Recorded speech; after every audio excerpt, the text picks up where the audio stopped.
Kasabay naman ang paglaganap ng makabagong teknolohiya, nagbabago na rin ang mga hakbang kung paano ba natin makikilala ang The One. Mula sa tinatawag nilang organic encounter hanggang online dating. Ngunit alin nga ba ang mas epektibo upang makabuo ng isang malalim na koneksyon ang dalawang tao? Alamin po sa aking report.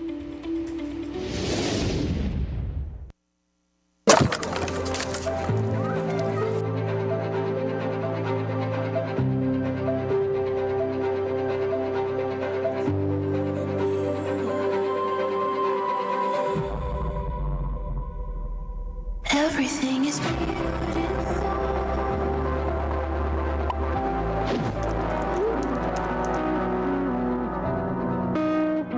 Sa dami ng mga nauuso ngayon online, isa sa pinakapinag-uusapan ang organic encounter, lalo na sa mga kabataan.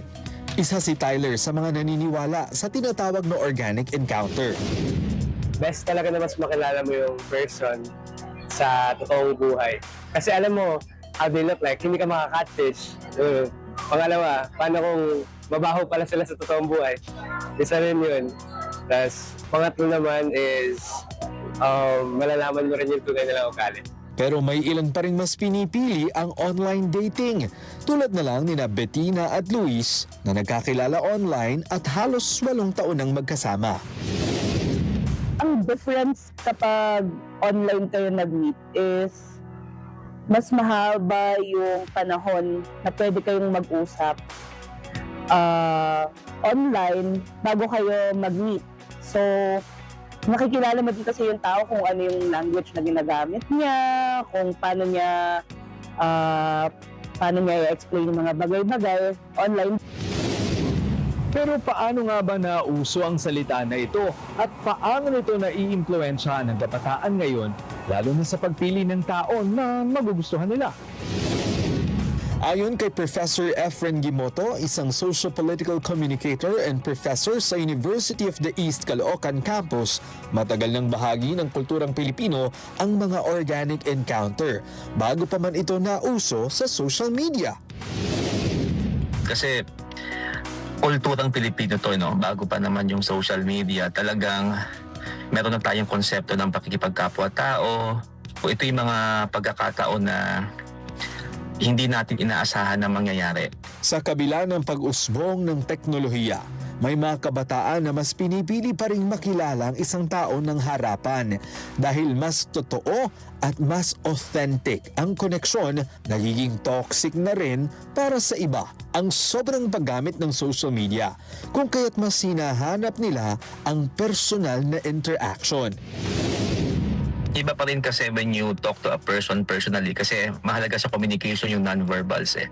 Diyan mo mababalidate how sincere the person is. I think that's the concept of authenticity na hinahanap rin ng mga tao ngayon. Ngunit kasabay nito, may mga issue ring kaakibat ang labis at maling paggamit ng digital platforms. Sa sociology of communication kasi may tinatawag tayong yung collective emotion. At sa social media, yung algorithmic amplification, no? Yun yung nagiging danger sometimes. Nag-compare na tayo. Na kumbaga, yung mga bagay na alam naman natin may limitations pero dahil sa nakikita natin, ina-amplify din ng social media. Ngunit hindi rin naman puro negatibo ang online space. Ayon kay Gimoto, maaari pa rin magkaroon ng organic encounter kahit sa digital platforms. Depende sa intensyon at paraan ng pakikipag-ugnayan.